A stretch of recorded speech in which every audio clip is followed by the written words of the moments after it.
Hello students, मेरा video में आपका स्वागत है और आप देख रहे हैं किस्मत ट्यूटर। तो स्टूडेंट्स, आज के इस वीडियो में क्लास 8 का एक्सरसाइज 8.3 होगा और इससे पहले 1 नंबर और 2 नंबर का हिसाब बन चुका है, तो वो हिसाब जाकर इस वीडियो के डिस्क्रिप्शन में जाकर देख सकते हैं। तो चलिए आज का वीडियो 3 नंबर से शुरू है। तो देखिए 3 नंबर क्या बोला है कि सोनू और मोनू की वर्तमान आयु का अनुपात 4:5 है। 5 वर्ष बाद उनके आयु का अनुपात 5:6 होगा। उनकी वर्तमान आयु ज्ञात कीजिए।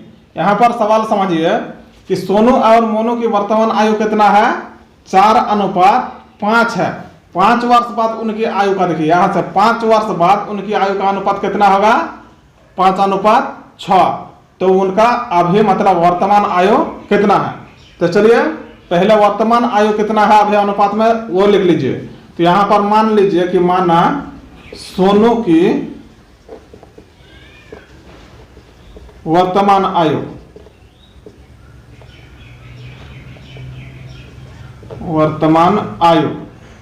बराबर, देखिए यहाँ पर सोनू और मोनू की वर्तमान आयु का अनुपात 4:5, यानी सोनू के लिए हो जाएगा 4 और मोनू के लिए हो जाएगा 5। तो मान लिया यहाँ पर हम लोग कि सोनू की वर्तमान आयु 4x और मोनू की वर्तमान आयु बराबर 5x। इतना दूर समझ में आ गया। यहाँ पर मान लिए 4:5 था, तो सोनू की वर्तमान आयु 4x और मोनू की वर्तमान आयु 5x। अब यहाँ पर देखिए अब क्या बोल रहा है कि 5 वर्ष बाद उनके आयु का अनुपात कितना हो जाएगा, 5:6। तो अब यहाँ पर ये तो हो गया वर्तमान आयु। अब 5 साल बाद क्या होगा, 5 वर्ष बाद सोनू और मोनू की वर्तमान आयु कितना होगा ये समझिए। तो यहाँ पर अब इसलिए 5 वर्ष बाद सोनू का आयु कितना हो जाएगा, 5 वर्ष बाद सोनू का आयु।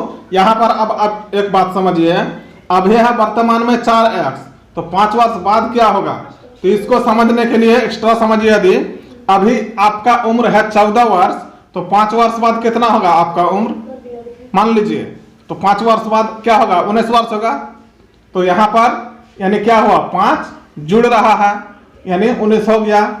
तो इसी प्रकार सोनू का वर्तमान आयु आपका है वर्तमान आयु 14, 5 वर्ष बाद यानी 5 जोड़े तब हुआ 19। उसी प्रकार सोनू का वर्तमान आयु कितना है, 4x। तो 4x में 5 वर्ष बाद यानी 5 जोड़ना पड़ेगा। तो अब यह हो गया क्या, सोनू का 5 वर्ष बाद वाला आयु 4x + 5, इतना वर्ष हो गया। समझ में आ गया। यानी 5 वर्ष बाद सोनू का आयु कितना हो जाएगा, 4x + 5। और मोनू का आयु कितना हो जाएगा, मोनू का कितना है, 5x अभी है वर्तमान में, 5 वर्ष बाद यानी 5 जुड़ जाएगा। तो मोनू का आयु कितना बन गया, 5x + 5। तो अब यहां पर देखिए ये हो गया वर्तमान आयु, ये हो गया 5 वर्ष बाद वाला आयु। इतना दूर समझ में आ गया। ये पार्ट हो गया इतना दूर, ये 5 वर्ष बाद हो गया इतना दूर। अब क्या बोला, अब 5 वर्ष बाद उनके आयु का अनुपात कितना होगा, 5:6। तो अब प्रश्न से समझिए, प्रश्न से क्या बोल रहा है, 5 वर्ष वाला बाद वाला आयु का अनुपात 5/6 होगा। यानी यहां पर 4x + 5 y + 5। देखिए y का मतलब भी अनुपात होता है, इनका अनुपात का। तो 5 वर्ष बाद उनका आयु का अनुपात कितना है, 5:6।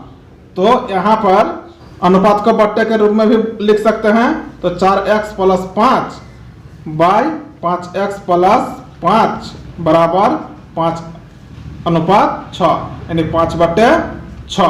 तो चलिए अब इसको सरल करेंगे और x का मान निकाल लेंगे, तो हम लोग को वर्तमान मान निकाल जाएगा हम लोग को। तो देखिए यहाँ पर इसको कैसे करेंगे, वज्र गुणन कर लेते हैं। वज्र गुणन करने पर वज्र गुणन करते हैं तो क्या होता है, कोना कोने गुना हो जाता है। यहाँ पर इसका नीचे वाला ऊपर के साथ गुना और उस ऊपर वाला नीचे के साथ गुना। तो यहाँ पर 6 किसके साथ गुना हो जाएगा, 4x + 5 के साथ, यानी ये भागा था तो इधर गुना में हो गया, और ये वाला इधर भागा में है इसलिए उधर जाएगा तो बराबर के उस पर जाएगा तो ये गुना में, यानी 5 के गुना में क्या आ जाएगा, 5x + 5। इतना दूर समझ में आ गया। तो अब इनको सरल कर लीजिए। अब ब्रैकेट तोड़ेंगे तो इस 6 को दोनों पदों के साथ गुना करेंगे, यानी यहाँ पर 4 छक 24x हो गया और 6 पंचे 30 हो गया, बराबर के इधर आइए 5 पचे 25 हो गया, यानी 25x और प्लस 5 पचे 25। समझ में आ गया। अब यहाँ पर देखिए x वाला पद को एक तरफ लेकर आइए, तो यहाँ पर है 24x, बराबर के इधर है प्लस 25x, तो बराबर के इस पर लेकर आएंगे तो कितना बन जाएगा माइनस 25x, क्योंकि इधर प्लस में इधर इसलिए माइनस में आ गया, और इधर 30 है इसलिए 30 को उधर लेकर चलेंगे, तो यहाँ पर है 25 और 30 यहाँ पर देखिए प्लस में है इसलिए बराबर के इधर आ जाएगा तो माइनस हो गया। अब यहाँ पर कितना हो रहा है देखिए 24x माइनस 25x, ये दोनों एक ही प्रकार का है, यहाँ पर है प्लस यहाँ पर है माइनस, जब प्लस माइनस रहता तो घटता है, तो घटाइए तो माइनस 25x में 24x जब घटता है तो यहाँ पर उल्टा घटता है, 24x में तो 25x नहीं घटेगा, तो उल्टा माइनस वाला में घटाना पड़ता है, इसलिए माइनस 24 में 25 घटेगा तो यानी 1 बचता है, यानी 1x हो गया। यहाँ पर 1 नहीं दिया जाता है यानी 1x है, यानी माइनस x बराबर, अब इधर देखिए यहाँ पर है प्लस 25 और माइनस 30, तो क्या होगा देखिए यहाँ पर 25 में तो 30 नहीं घटेगा, तो उल्टा माइनस वाला में घटाना पड़ेगा, यानी जब उल्टा माइनस वाला में घटाते हैं तो 30 में 25 घटेगा तो 5 बचेगा, यानी माइनस 5 बचा। तो अब यहाँ पर देखिए बराबर के इस पर भी माइनस है उस पर भी माइनस है, इसलिए माइनस माइनस को काट दीजिए, तो यहाँ पर x बराबर कितना निकल गया 5। तो यहाँ पर देखिए हम लोग वर्तमान आयु क्या माने थे 4x माने थे सोनू का, और मोनू का 5x, इसलिए अब हम लोग को क्वेश्चन में वर्तमान आयु पूछा है, तो चलिए यहां पर लिख दीजिए, इसलिए सोनू का वर्तमान आयु 4x माने थे, यानी 4 और x का मान कितना निकला 5, तो 5 बैठा दीजिए, यानी 4 पंचे 20 वर्ष, यानी यहां पर सोनू का वर्तमान आयु कितना है 20 वर्ष, और मोनू का वर्तमान आयु बराबर कितना माने थे 5x, यानी 5 गुना x का मान कितना है 5, तो 5 रख दीजिए, यानी मोनू का कितना हो गया 25 वर्ष। तो यही हो गया सोनू और मोनू का वर्तमान आयु। समझ में नहीं आएगा स्टूडेंट्स तो कमेंट जरूर कीजिएगा। अब 4 नंबर देखिए क्या है कि एक परिमेय संख्या का हर अंश से 4 अधिक है, यदि अंश और हर में 1 जोड़ दिया जाए तो 1/2 प्राप्त होता है, वह परिमेय संख्या ज्ञात कीजिए। समझ में आ गया। क्या पूछा है, एक परिमेय संख्या का हर क्या है अंश से 4 अधिक है, ठीक है। तो यहां पर अंश और हर तो दिया हुआ नहीं है, तो हम लोग यहां पर क्या कर लेंगे मान लेंगे, माना अंश कितना है मान लेंगे हम लोग मान x है, और हर कितना हो जाएगा देखिए, इसलिए हर बराबर देखिए कितना हो जाएगा, बोला है कि एक परिमेय संख्या का हर अंश से 4 अधिक है, तो मान लिया अंश है x, तो हर कितना हो जाएगा, यानी x से 4 अधिक होगा, क्योंकि अंश से 4 अधिक है, तो अंश है x, इसलिए हर कितना हो गया 4 अधिक हो गया। क्योंकि देखिए समझिए परिमेय संख्या का हर अंश से 4 अधिक है, तो हर क्या हो गया अंश से 4 अधिक हो गया। देखिए 4 अधिक का मतलब जोड़ होना, इतना दूर समझ में आ गया। यहाँ पर आप लोग को एक सवाल होगा कि परिमेय संख्या किसको बोला जाता है, तो परिमेय संख्या का मतलब p/q के रूप में लिख सकते हैं। p के स्थान पर कोई संख्या होगा, q के स्थान पर कोई संख्या होगा।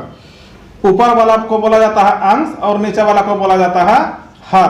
तो यहाँ पर देखिए अंश हो गया x और हर हो गया x+4, इसलिए हम लोग परिमेय संख्या बना सकते हैं ना, इसलिए परिमेय संख्या बराबर क्या हो जाएगा अंश हो गया x और हर हो गया x+4, ये हो गया परिमेय संख्या। इतना दूर हो गया।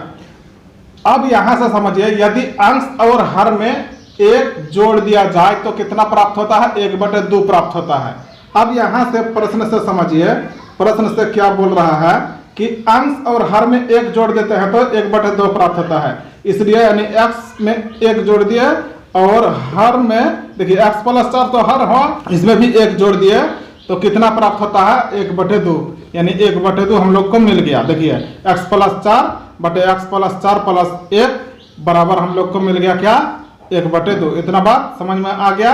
तो इतना अगर हो गया तो आप इसको सरल कीजिए, आंसर आ जाएगा। x का मान निकाल लेंगे, हम लोग का वो संख्या प्राप्त हो जाएगा। इस समीकरण को वज्र गुणन के माध्यम से हम लोग सरल करेंगे। वज्र गुणन करने पर, तो यहाँ पर हम लोग कोना कोनी गुना कर देंगे। यहाँ पर 2x + 1 हो जाएगा और बराबर 1 के साथ गुना हो जाएगा। देखिए कितना, x + 4 + 1 यानी x + 4 + 1। समझ में आ गया। उसको सरल कीजिए तो देखिए ब्रैकेट तोड़ेंगे तो दोनों के साथ गुना हो जाएगा। तो 2x + 2 1 कम 2 बराबर, देखिए इधर x + 4 और 1 5 हो गया। अब यहाँ पर देखिए x वाला पद को एक तरफ लेकर आइए, तो यहाँ है 2x और इधर है x प्लस में, इसलिए बराबर के इधर आ गया माइनस में। अब 2 को उधर लेकर जाएंगे तो यहाँ तो पहले से 5 है और 2 को उधर लेकर जाएंगे तो इधर है +2, इसलिए इधर हो गया -2। अब यहाँ पर सरल कर लीजिए। देखिए अब 2x में 1x घटेगा यानी 1x बचा, यानी x बचा और इधर क्या हो गया, 5 में 2 घटेगा यानी 3 बच गया। तो देखिए x बराबर कितना आया, 3। हम लोग को क्या ज्ञात करने बोला है, परिमेय संख्या। तो परिमेय संख्या कितना आया है, x, इसलिए परिमेय संख्या बराबर, इसलिए या अतः लिख दीजिए, अतः परिमेय संख्या बराबर क्या माने है x + 4 है यहाँ पर। तो यहाँ पर क्या हो जाएगा, परिमेय संख्या x बराबर 3 और नीचे कितना हो गया, x + 4, x का मतलब 3 + 4 यानी ऊपर हो गया 3, नीचे हो गया 4 3 7, यानी परिमेय संख्या क्या हो गया 3/7। तो देखिए p/q के रूप में निकल गया, यानी कोई संख्या के रूप में निकल गया। ये हो गया आंसर। 5 नंबर देखिए क्या है कि एक परिमेय संख्या का अंश उसके हर से 8 अधिक है यदि अंश में 17 जोड़ दिया जाए तथा हर में 1 घटा दिया जाए तो हमें 3/2 प्राप्त होता है, तो वह संख्या ज्ञात कीजिए। यहाँ पर देखिए अंश और हर जो ये सब बात आता है, अंश में इतना जोड़ दिया जाए घटा दिया जाए, तो ये सब पहले समझने के लिए पहले यहाँ पर बोला है एक परिमेय संख्या का अंश। तो परिमेय संख्या किसको कहते हैं उसको पहले समझिए। तो परिमेय संख्या को हम लोग लिख सकते हैं p/q के रूप में, यानी ऊपर में कोई संख्या होगा नीचे में कोई संख्या होगा, तो ऊपर वाला को बोला जाता है अंश और नीचे वाला को बोला जाता है हर। अब इतना दूर बात आप समझ गए कि अंश और हर किसे कहते हैं। तो यहाँ पर है एक परिमेय संख्या का अंश उसके हर से 8 अधिक है, तो यहाँ पर तो परिमेय संख्या दिया हुआ नहीं है और वह परिमेय संख्या ज्ञात करने बोलता है। तो हम लोग यहाँ पर मान लेंगे कि माना अंश जो है हर से 8 अधिक है, तो यहाँ पर हम लोग मान लेंगे कि माना अंश और हर। तो यहाँ पर देखिए अंश उसके हर से 8 अधिक है, तो हम लोग क्या कर लेंगे, हर को हम लोग x मान लेंगे। तो देखिए हर कितना है x, इसलिए क्या बोलता है अंश उसके हर से 8 अधिक है, हर है x, तो उसका अंश कितना होगा, हर से 8 अधिक है यानी x + 8। यह बात समझ में आ गया, हर से अंश 8 अधिक हो गया। ठीक है, इतना दूर समझ गए। तो अब यहाँ पर क्या बोल रहा है, वह परिमेय संख्या बन गया। देखिए अंश मिल गया, हर मिल गया, इसलिए परिमेय संख्या क्या हो सकता है, इसलिए परिमेय संख्या क्या बन गया, परिमेय संख्या ऊपर में अंश का मतलब x + 8 और हर कितना है x, तो ये हो गया हम लोग का मेन परिमेय संख्या।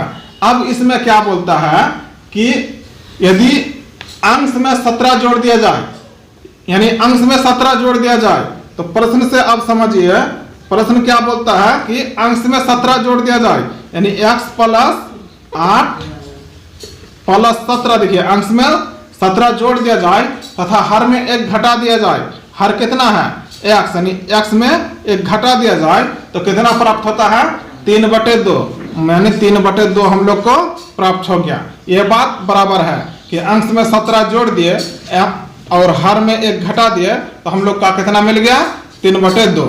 तो चलिए अब x का मान निकालेंगे इसका, तो x का मान यहाँ पर परिमेय संख्या में रख देंगे, तो हम लोग का परिमेय संख्या ज्ञात करने वाला कि वह परिमेय संख्या क्या है, तो हम लोग को निकल जाएगा। तो चलिए इसको सरल करेंगे। तो इसको देखिए वज्र गुणन कर दीजिए, वज्र गुणन विधि द्वारा हम लोग इसको सरल करते हैं।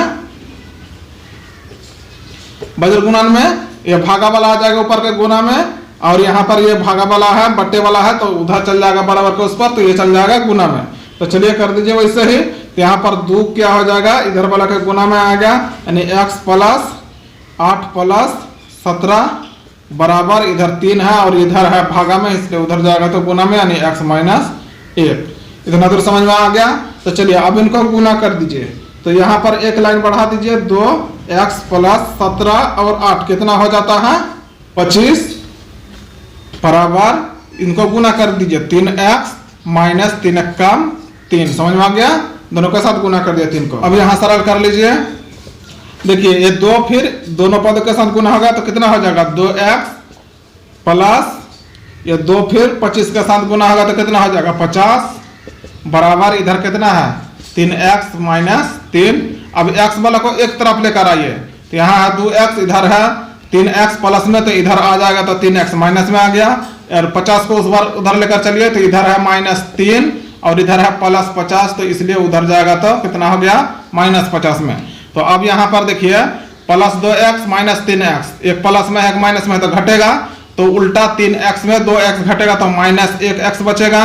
अब यहाँ पर देखिए दोनों में माइनस लगा हुआ है इसलिए काम होगा, जोड़ का चिन्ह बैठेगा माइनस का, यानी 50 और 3 कितना हो जाएगा 53, यानी -53। तो अब यहाँ पर देखिए दोनों तरफ बराबर के इधर उधर माइनस है इसलिए माइनस माइनस को काट दिए, इसलिए x बराबर कितना निकल गया 53। इसलिए परिमेय संख्या बराबर देखिए परिमेय संख्या बराबर कितना है x + 8 और बट्टे x। तो यहाँ पर देखिए x का मान निकल गया 53 और +8 और नीचे है कितना x, यानी x का मान कितना है 53। तो अब इनको लिख दीजिए, जोड़ दीजिए, ऊपर पर कितना हो गया 53 और 8 हो गया 61 बटे 53 हो गया नीचे। तो यही हो गया परिमेय संख्या।